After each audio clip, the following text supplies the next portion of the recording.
So hello சினிஸ்பியர் of Salem நம்ம வந்து பார்த்தோம்னா இன்னைக்கு வந்து கைலாஷ் பிரகாஷ்க்கு தான் வந்திருக்கிறோம். ஸோ தனுஷ் அவருடைய ஆக்டிங்ல ரிலீஸ் ஆயிருக்கிற தேரே இஷ்க் மேன் அப்படின்ற மூவிக்கு தான். இந்த படத்தோட டேரக்டர் வந்து பார்த்தோம்னா ஆனந்த் எல் ராய், பிளஸ் வந்து மியூசிக் டைரக்டர் வந்து பார்த்தா AR Rahman sir.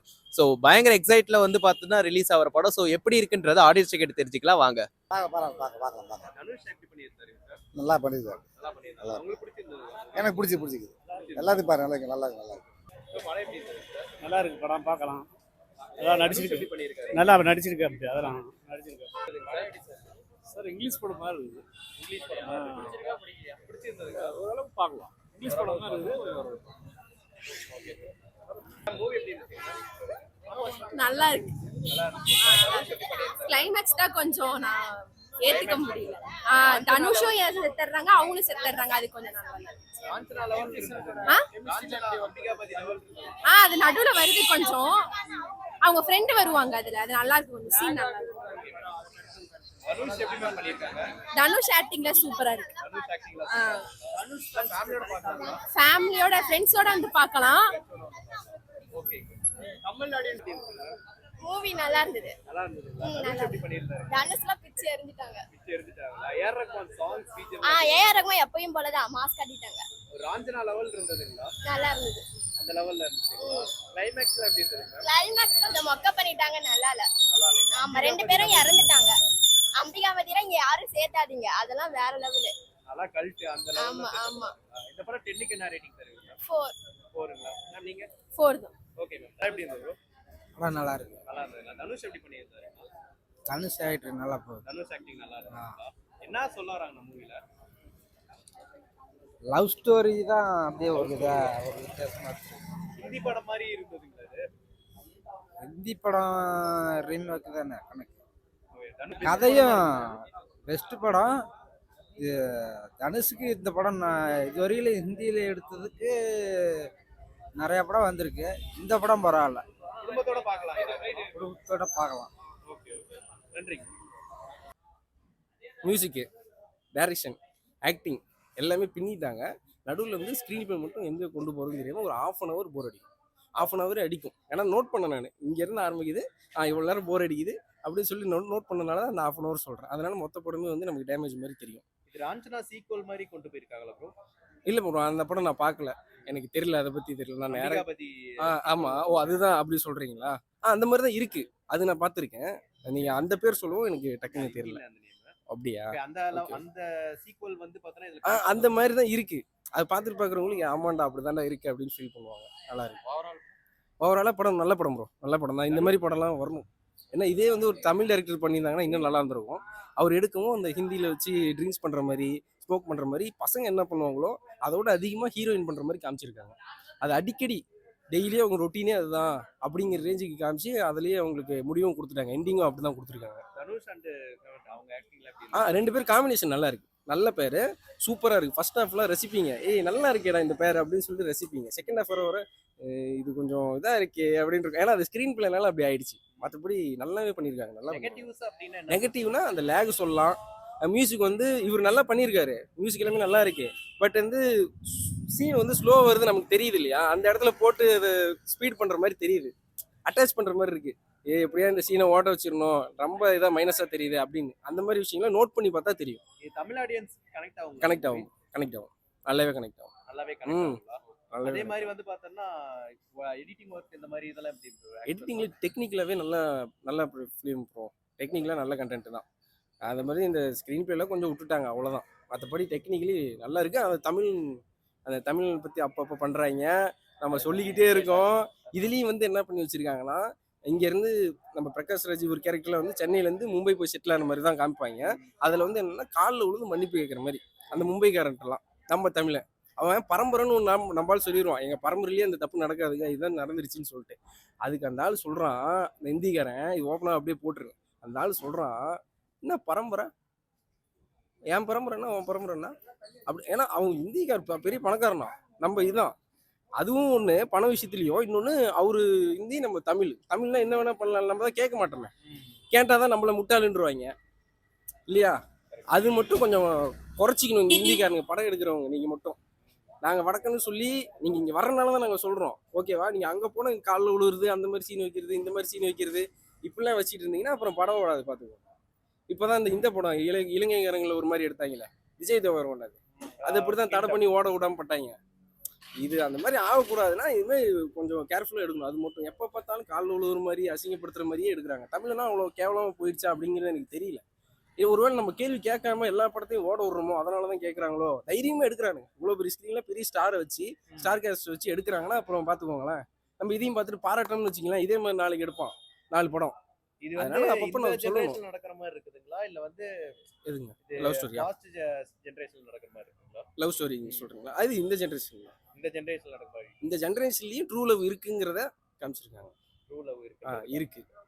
Okay bro, ஓவராலா இந்த படத்துக்கு 10க்கு என்ன ரேட்டிங் தருவீங்க? 10க்கு 8 தரலாம் ப்ரோ. 10க்கு 8. ஆ. Okay bro. நல்லா இதெல்லாம் வந்து குறைங்களா இருந்துச்சு அந்த படம். ஆமாம், இந்த படத்தெல்லாம் இருக்கு. அது முக்கியமாக அதை கொஞ்சம் அவாய்ட் பண்ணியிருக்கலாம். சும்மா தமிழம் போட்டு இது பண்ணிட்டு. ஆமாம், பண்ண ஆரம்பிச்சாங்க, நம்ம கேள்வி கேட்கறது இல்லையா, அதனால லென்த்தாக போயிட்டு இருக்கு. ஆனால் படமாக பாருங்க, வந்து பாருங்க, நல்லா தான் இருக்கு.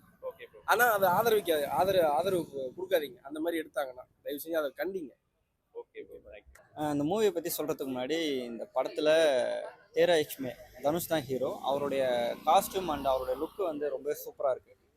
எந்த அளவுக்கு சூப்பராக இருக்குன்னா, எல்லா ஹீரோஸ்க்குமே வந்து இங்கே விண்டேஜ் மூவிஸ்ன்றது இருக்கும். அந்த மாதிரி ஒரு விண்டேஜ் மூவிஸில் மறுபடியும் நம்ம ஹீரோ வந்து நடித்தா எப்படி இருக்கும் அப்படின்றத ஒரு இமேஜினேஷன் தான். அவருடைய காலேஜ் போர்ஷன், அதை வந்து ஃப்ளாஷ்பேக் சீனில் வரும். காலேஜ் போர்ஷனில் வந்து ரொம்பவே அவருக்கு சூப்பராக வந்து மேக்கப் கொடுத்துருப்பாங்க, ட்ரெஸ்ஸிங்ஸ் வந்து கொடுத்துருப்பாங்க. ஐ மீன் வந்து அவரோட காஸ்டியூம்ஸ் வந்து கொடுத்துருப்பாங்க. அந்த விஷயத்தில் வந்து ரொம்பவே சூப்பர். படம் கதை வைஸ் படி பார்த்தீங்கன்னா இது கொஞ்சம் டாக்ஸிக்காக தான் இருக்கும். ரொம்ப டாக்ஸிக்காக இல்லை, கொஞ்சம் டாக்ஸிக்காக தான் இருக்கும். இப்போது இந்த காலத்தில் இருக்கிற லவ்லாம் இப்படி தான் இருக்குமோ அப்படின்ற அளவுக்கு யோசிக்கிற பட்சத்தில் ஒரு பக்கமும் இருக்கும். அதே காலத்தில் இந்த காலத்தில் இருக்கிற லவ் இதே மாதிரி இருந்துடக்கூடாது. இன்னும் ஒரு 2-3 வருஷத்துக்கு அப்புறம் எப்படி நம்ம மாறணும், நம்ம குடும்பம் வந்து இந்த அளவுக்கு வந்து எப்படி அஃபெக்ட் ஆகுது, ஆப்போசிட், அதாவது ஒரு பையனோ பொண்ணோ 2 குடும்பன்றது இருக்குது. அந்த 2 குடும்பத்தில் வந்து எந்த அளவுக்கு வந்து அஃபெக்ட் ஆகுது அப்படின்றத வந்து இந்த படத்தில் வந்து காமிச்சிருப்பாங்க. ஓகே, தனுஷ் அவரோட ஆக்டிங் எப்படி இருந்தது ப்ரோ? இந்த ரஞ்சனா அட்ராக்ரி மூவி இப்போ வந்து பார்த்தோன்னா இந்த படத்தில் பார்க்குறது எப்படி இருந்தது? தனுஷ் வந்து எப்போதும் போல் இந்த படத்தில் வந்து ஆக்டிங் வந்து பின்னிட்டார். அவரோட ஆக்டிங் வந்து குறைய சொல்ல முடியாது. எமோஷனல் சீனாக இருக்கட்டும், கொஞ்சம் காமெடி சீனாக இருக்கட்டும், அழுகிற சீனாக இருக்கட்டும், அப்பா அம்மா சென்டிமெண்ட் அப்படின்றது இந்த படத்தில் இருக்கும். ரொம்பவே வந்து அந்த விஷயத்துலலாம் பின்னிட்டார். அதெல்லாம் வந்து குறைச்சலாக வந்து மார்க்கே கொடுக்க முடியாது. படத்தோட கதை தான், படத்தோட கதை வந்து நம்மளோட தமிழ்நாட்டுக்கு வந்து இது வந்து கனெக்டட் ஆகாது. நார்த்து சைடில் தான் வந்து ரொம்ப அதுவும் வந்து ரொம்ப கனெக்ட்னு சொல்லவே முடியாது. நார்த்து சைடில் வந்து நம்ம இப்போ பிரிக்கணும் அப்படின்னா வந்து சவுத் சைடில் இருக்கிற யங்ஸ்டர்ஸ், அப்புறம் நார்த் சைடில் இருக்கிற யங்ஸ்டர்ஸ். ஸோ சவுத் சைடில் இருக்கிற நம்ம வந்து படம் பார்க்குறது வந்து பார்த்திங்கன்னா அரசியல் மூவி, அதெல்லாம் வந்து நம்ம பேசிக்கிட்டு இருக்கோம், பார்த்துட்ருக்கோம், ரொம்ப அதிகமாக இங்கே வந்துட்டுருக்கு. நார்த் சைடில் வந்து ரொம்ப கம்மி. இங்கே ஒரு பரியரும் பெருமாள் மாதிரியோ இல்லை வேறு ஏதாவது சோஷியல் ரெஸ்பான்சிபிலிட்டியான படம் மாதிரியோ நார்த் சைடில் வந்து ஈஸியாக எடுத்துட முடியாது, ரிலீஸும் பண்ணிட முடியாது, நடிக்கவும் விட மாட்டாங்க. ஸோ அப்படி இருக்கிற பட்சத்தில் அங்கே ஒரு ஆரம்ப புள்ளியாக என்ன இருக்கணும் அப்படின்னா, ஒரு டாக்ஸிக்கான விஷயங்கள் வந்து நோக்கி வந்து யங்ஸ்டர்ஸ் போயிட்டுருக்காங்க. இதைப்படி கொஞ்சம் சிந்திச்சு யோசித்து நம்ம வாழ்க்கையை வந்து எப்படி மேம்படுத்திக்கணும் அப்படின்றத வந்து நம்ம சவுத் சைடில் இருக்கிற தனுஷை வச்சு நார்த் சைடில் ஒரு படம் பண்ணால் எப்படி இருக்கும், அதுதான் இது. ஓகே, இது நிறைய பேர் கபீர் சிங் லெவல் மாதிரி இருக்குது அப்படின்னு ஒரு நிறைய பேர் சொல்கிறாங்க. இல்லை, அந்த படம் நான் பார்க்கல. அதாவது அர்ஜுன் ரெட்டி படத்தோட மாதிரி இருக்குது அப்படின்னு. ஆமாம். அது ரீசன் ஏன்னா வந்து ஹீரோயின் வந்து ப்ரெக்னெண்ட்டாக இருப்பாங்க. ஸோ செகண்ட் ஹாஃபில் வந்து ப்ரெக்னென்ட் ஆன மாதிரி வந்து காமிப்பாங்க. ஸோ அந்த சீன் பார்க்குறதுனால வந்து அப்படி இருக்கும். கிளைமேக்ஸில் வந்து தனுஷ் அவர்களும் ஹீரோயின் அவர்களும் வந்து சேர மாட்டாங்க. லவ் போர்ஷன்றது இருக்கும், ஆனால் வந்து சேர மாட்டாங்க. ஸோ அந்த மாதிரி பார்க்குறதுனால வந்து அவங்க அர்ஜுன் ரெட்டி படம் ரிலேட்டடாக இருக்குது அப்படின்ற மாதிரி திங்க் பண்ணிப்பாங்க. ஓகே, இது தமிழ் ஆடியன்ஸுக்கு செட் ஆகும் இந்த படம்? தமிழ் ஆடியன்ஸ்க்கு வந்து இது செட் ஆகாதுங்க. ஜஸ்ட் நான் பர்சன்டேஜ் வைஸ் படி சொல்லணும்னா ஒரு 10%லேருந்து 20% வரைக்கும் வேணால் வந்து பார்ப்பாங்க. தனுஷ்காக வந்து பார்ப்பாங்க, அவரோட ஆக்டிங்காகவும் அவரோட வந்து லுக்குக்காகவும் அவரோட ஸ்டைலுக்காகவும் பார்ப்பாங்க. மீதி வந்து 80% இல்லை 90% வந்து கனெக்ட் ஆகாது. ஜஸ்ட் ஒரு டைம் பாஸ்க்காக பார்க்கலாம், அவ்வளோதான். டைம் பாஸ்க்காக பார்க்கலாம். அதுவுமே இப்போ டவுன்லோட் பண்ணியோ இல்லை மொபைலெல்லாம் பார்த்தாங்கன்னா அவங்க ஓட்டாமல் பார்க்க மாட்டாங்க. பிரகாஷ் ஆக்டிங் எப்படி இருந்தது? பிரகாஷ் ராஜரோட ஆக்டிங் வந்து ரொம்ப சூப்பராக இருந்துச்சு. தனுஷ் அவர்களுக்கு வந்து அவரை வந்து அப்பாவாக நடிச்சிருக்காரு.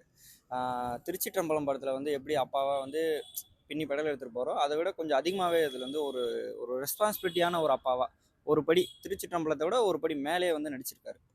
அந்த கதாபாத்திரமாக அவர் வந்து வாழ்ந்திருப்பார். அவர் அந்த வந்து பார்த்தோன்னா நம்ம music magician A R Rahman sir, அவருடைய சாங்ஸ் ஃபீச்சர்ஸ் எப்படி இருந்தது? இந்த படத்தில் வந்து மிகப்பெரிய ப்ளஸ்ன்னு பார்த்தா ஏஆர் ரஹ்மான் அப்படின்னு தான் சொல்லணும். இந்த ஹம்மிங் பண்ணுற மாதிரி பேக்ரவுண்ட் மியூசிக்லாம் வந்து ரொம்பவே சூப்பராக கொடுத்துருக்காரு. பாட்டு வந்து படத்தை வந்து கொஞ்சம் நிப்பாட்டுறதே எங்கெங்கெல்லாம் வந்து போர் அடிக்குதோ எங்கெங்க தான் கொஞ்சம் லேக் அடிக்குதோ. ஏன்னா லேக்னா வந்து நெகட்டிவாக எடுத்துக்க வேணாம். படம் வந்து 2.75 மணி நேரம், கிட்டத்தட்ட ஒரு 3 மணி நேரம். அந்த மாதிரி போகும்போது வந்து எங்கெங்கெல்லாம் கொஞ்சம் ஸ்லோ டவுனாக போகுதோ அந்த இடத்துல வந்து ஏஆர் ரஹ்மான் வந்து உயிர் கொடுத்துருக்காரு. அந்த மாதிரி இருக்குது. அந்த ஸோ இப்போ வந்து ஆனந்த் எல் ராய்க்கு வந்து என்ன சொல்ல விரும்புறீங்க ப்ரோ டேரக்டர்? டேரக்டருக்கா அவர் வந்து ஒரு நல்ல அட்டம்ப்ட் தான் நான் நினைக்கிறேன். காரணம் ஏன்னா அவங்க ஊரில் வந்து இப்போது சவுத் ஜோன் நார்த் ஜோன்னு பிரிக்கணும் அப்படின்னா ஒரு சோஷியல் ரெஸ்பான்சிபிலிட்டி படம் அப்படின்னா நம்மளை மாதிரி அவங்க வந்து படம் எடுத்துட முடியாது. ஒரு ஆரம்ப புள்ளி அப்படின்னா ஒரு ஒரு ஒரு நான் ஒரு கால்வாசி இல்லை 25% சாரி ஒரு 30% இல்லை 40% அந்த மாதிரி தான் ஒரு பர்சன்டேஜ் வைஸ் படி தான் மூவி எடுக்க முடியும். அதில் ஒரு சின்ன ஒரு ஆரம்ப புள்ளி தான் இந்த படம். ஒரு ஒரு இளைஞன் வந்து இஷ்டத்துக்கு ஊதாத்தனமாக சுற்றிட்டு இருக்கக்கூடாது. அப்படியே ஊதாத்தனமாக சுற்றினாலும் ஒரு ஒரு கட்டத்தில் வந்து டெட் எண்ட்ன்றது ஒன்று வரும். அந்த டெட் எண்டுக்கு அப்புறம் நம்ம என்ன யோசிக்கிறோம் அப்படின்றத நம்மளோட வாழ்க்கை. அதுதான் வந்து இந்த படத்தில் வந்து ஒரு ஆரம்ப புள்ளியாக வந்து சொல்லியிருப்பாங்க. ஓகே. ஸோ ஓவராலாக மூவியோட ரேட்டிங் என்ன ப்ரோ? ஓவராலாக மூவியோட ரேட்டிங் வந்து நான் 10க்கு வந்து 7 தருவேன் நான். இந்த படம் வந்து பார்த்தோன்னா ஆவரேஜாக ஹிட்டுங்களா இல்லை வந்து பார்த்தோன்னா பிளாக் பஸ்டர்?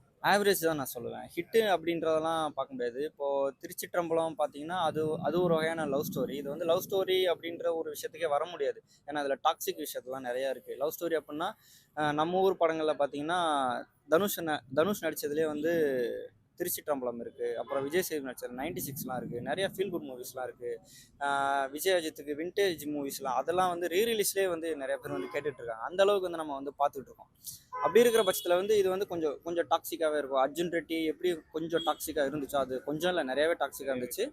இதில் வந்து கொஞ்சம் டாக்ஸிக்காக அந்த அளவுக்கு டாக்ஸிக் இல்லை. இதில் வந்து கொஞ்சம் இருக்குது டாக்ஸிக்கு. ஸோ அதனால் இது நமக்கு வந்து ரிலேட்டட் ஆகிறதுக்கு வந்து கொஞ்சம் கஷ்டம் தான். எப்படி ப்ரோ? நல்லா இருக்குங்களா? தனுஷ் ஆக்டிங் எப்படி ப்ரோ இருக்கு? நல்லா இருக்குங்களா? ஸ்லோவாக போகுதுன்றாங்க அந்த மாதிரி இருக்குங்களா? இல்லை, கதைக்கு அப்படி போனால் தான் கரெக்டாக இருக்கும். கதைக்கு அப்படியே போல கரெக்டாக இருக்குங்களா? இது அம்பிகாபதி லெவல் இருக்குங்களா? அம்பிகாபதியிலும் இன்னும் கொஞ்சம் டிஃப்ரெண்ட்டாக தான் ட்ரை பண்ணி. டிஃப்ரெண்ட்டாக இருக்குங்களா?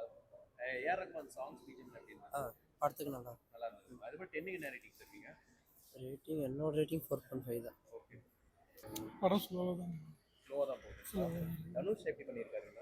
நல்லா ஆக்டிங் நல்லா சூப்பராக பண்ணியிருக்காங்க. ஆனால் படம் ஸ்லோவாக தான், ஸ்லோவாக தான் போகுது. காதல் காவி மாதிரி எடுத்திருக்காங்க. தமிழில் கனெக்ட் ஆகும் எல்லாருக்குமே. கனெக்ட் ஆகுது. கனெக்ட் ஆகும். ஹிந்தி தகுந்த மாதிரி. ஆமாம், ஹிந்திக்கு தகுந்த மாதிரி தமிழில் கனெக்ட் ஆகுது. தமிழில் கனெக்ட் ஆகும். கனெக்ட் கண்டிப்பாக கனெக்ட் ஆகுது. ஸ்லோவாக போச்சுங்களா எங்கேயாவது? ஸ்லோவாக போனதுங்களா? ரொம்ப ஸ்லோவாக போகும். ரொம்ப ஸ்லோவாக போகுது. ஃபேமிலியோட பார்க்கலாங்களா? பார்க்கலாம், ஃபேமிலியோடு பார்க்கலாம். நல்லா இருக்கு. நல்லா இருக்கு. தனுஷ் எப்படி பண்ணியிருக்காருங்களா? நல்லா நடிச்சிருக்காரு. ஸ்லோவாக போகுதுங்களா? ஸ்லோவாக தான் போகும். ஸ்லோவாக தான் போகுதுங்களா? தமிழ் ஆடியன்ஸ்க்கு எல்லாத்துக்கும் பிடிக்குமா? ஓரளவு எல்லாத்துக்கும் பிடிக்காது, ஒரு சிலர் தான் பிடிக்கும். ஒரு சில இடம் ஹிந்தி படம் ஸ்டைலே தான் எடுத்துருக்காங்க. ஆமாம். அப்போ பிடிக்காது அளவுக்கு. லவர்ஸ்க்கும் அப்படின்னு பிடிக்காது. ஓகே. சரி சொல்லு. நல்லா இல்லைங்க, பார்க்க ஏன் ப்ரோ என்னாச்சு ப்ரோ? Okay mens.